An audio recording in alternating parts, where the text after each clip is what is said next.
One of the most common questions I get asked in chat and comments is, Dan, what is your favorite Mass Effect game? In this video, I'm going to share why Mass Effect 3 is my favorite game in the series, which may come as a surprise to some of you. Keep watching to find out why. What's up everyone? Big Dan here. Before we begin, you should know I have over 150 Mass Effect Trilogy videos on my channel, including hidden scenes, rare choices, lore videos, and guides. So if you want to see more Mass Effect, hit that subscribe button and turn on notifications so you don't miss any new videos. Without further ado, let's dive right in. Mass Effect 3 is one of the most divisive games that Bioware has ever made. While many of us really love Mass Effect 3, it's undeniable that the game is largely remembered for its poorly executed endings, which left a lot of gamers feeling disappointed and unsatisfied. Ask any gamer what they remember about Mass Effect 3, and they'll likely talk about the red, green, and blue endings. This is a shame because Mass Effect 3 has some of the best moments in the series and has a lot of great experiences to offer. One of my favorite things about the Mass Effect trilogy are the characters, particularly the Squadmates who help Shepard fight against the Reapers and their allies throughout the series. In Mass Effect 1 and 2, Shepard and the player are just getting to know these characters for the first time. Both we and the commander haven't grown to love these characters yet. For instance, look at the relationship between Shepard and Garrus in Mass Effect 1. It's much more formal and acquaintance-like than subsequent games. Instead of saying just like old times or ripping into Shepard with some lighthearted banter, Garrus spends most of his time thanking Shepard for bringing him aboard the Normandy and mentoring him. In Mass Effect 2, Shepard goes through the process of starting new relationships with 10 additional squad mates. While some characters like Jack and Mordin warm up to Shepard fairly quickly, there's still a feeling that their best moments are yet to come. This is where the final game in the trilogy comes in. In Mass Effect 3, Shepard already has a shared history with most of the characters aside from James, Javik, Cortez, and Traynor. This shared history allows for deeper, more connected moments to play out between the commander and his past and present crew. Here are a few of my favorite moments. Do it.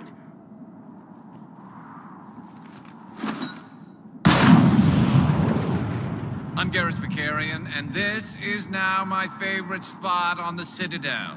To every Krogan born after this day, the name Shepard will mean hero. Now, let's show them why. Shepard, Commander, I must go to them. I'm sorry. It's the only way. Legion, the answer to your question was yes. I know, Tali. But thank you. Kila Sanai. Emergency induction port. That's a straw, Tali.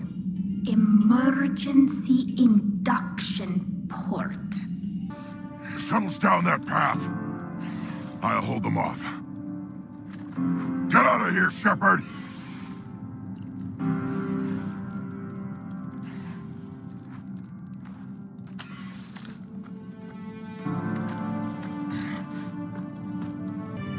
You did good, son. You did good. I'm proud of you. Thank you, sir.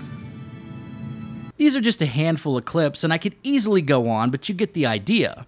Most of my favorite moments with my favorite characters happen in Mass Effect 3, not in the first two games. Another thing that I really enjoy about Mass Effect 3 is the greatly expanded dialogue. In the first two Mass Effect games, your squad mates would typically only have new dialogue when you completed a major story mission. If you spend a lot of time making the rounds on the Normandy, you'll quickly discover that your squad mates run out of things to say and will often meet Shepard with lines like, "Can it wait for a bit? I'm in the middle of some calibrations." In Mass Effect 3, Bioware added a lot more post-mission dialogue for both main story missions as well as most of the significant side quests in the game. They achieved this by foregoing fully animated cutscenes for all of the dialogue. The downside of this is you don't get a nice cutscene for every conversation, but the benefit is the crew has much more to say to Shepard throughout the game. Peace between the Geth and Quarians.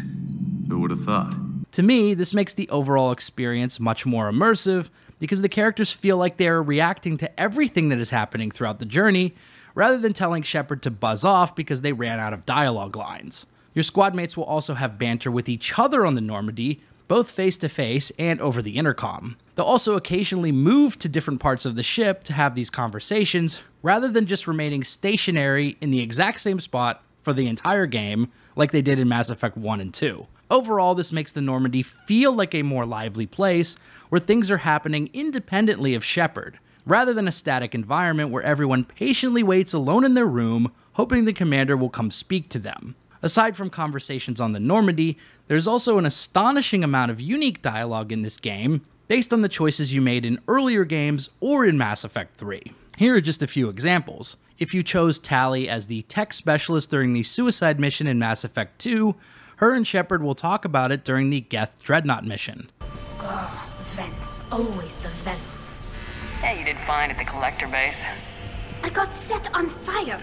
Similarly, if you chose Jack as the biotic specialist during the suicide mission, then she'll bring it up during the Grissom Academy mission.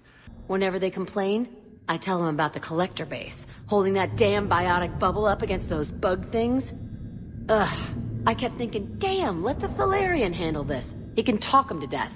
The dialogue has even more variation depending on whether or not Mordin is still alive at that point in the story. I saw Mordin. He's dead. Yeah?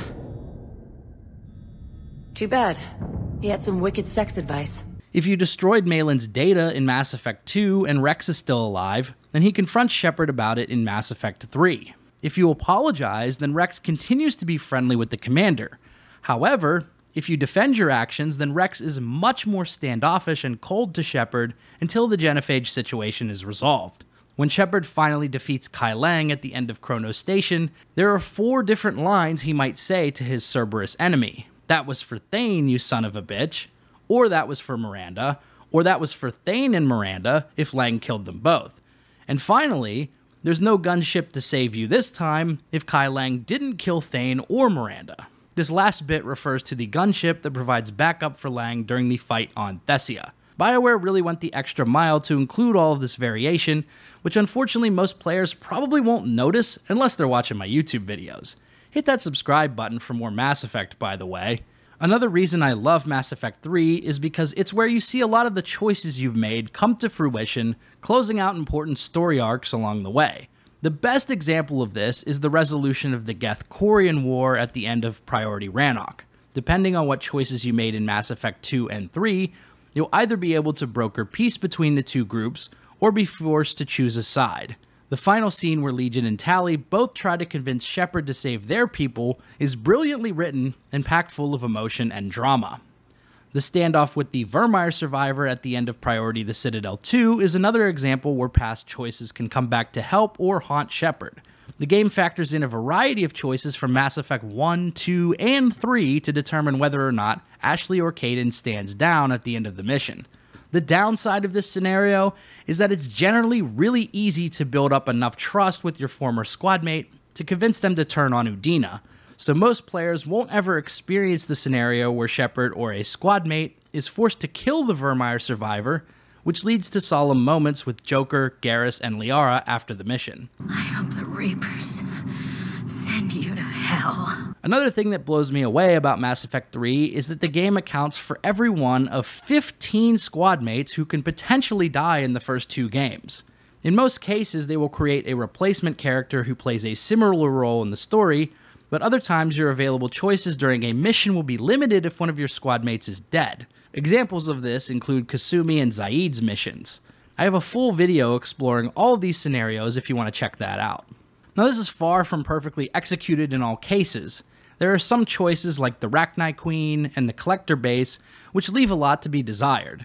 But the fact remains that there is still a ton of choice and consequence to be experienced in Mass Effect 3, and it is truly unique in how it incorporated choices from not 1, but 2 previous games in the franchise. Dragon Age Inquisition and The Witcher 3 are the only other games I can think of that do this, specifically importing choices from 2 previous games. However, the choices from previous games play a much smaller role in The Witcher 3 and Inquisition than they do in Mass Effect 3. But that's a topic for another video. Now I could go on and on about other strengths in the game's writing, or the improved combat, or other aspects I love about Mass Effect 3, but I'll just end on this. Another reason Mass Effect 3 is my favorite game in the series is because of the Citadel DLC, which I feel is the perfect send-off for the characters we grew to love in this trilogy. The DLC really leans into the more humorous side of the franchise, which provides a much-needed palate cleanse to counteract the heaviness of other moments in the game, particularly the game's ending. I typically save the DLC, at least the party, for last in my playthroughs, even if that technically doesn't make sense from a chronological standpoint. It's just the perfect goodbye, packed full with even more of my favorite moments with my favorite characters. The clone storyline is really fun, the one-on-one moments are great, and of course the party is phenomenal. And that final scene in the Normandy docking bay is, to me, the perfect way to end the Mass Effect trilogy. So there you have it. Why Mass Effect 3 is my favorite Mass Effect game. If you like this video, be sure to subscribe to Big Dan Gaming for more Mass Effect and RPG videos. I also have a bunch more Mass Effect videos, so why don't you check out another one, like this one I've linked on the screen. Shout out to all the channel members for supporting my content. Until next time, this has been Big Dan. I should go.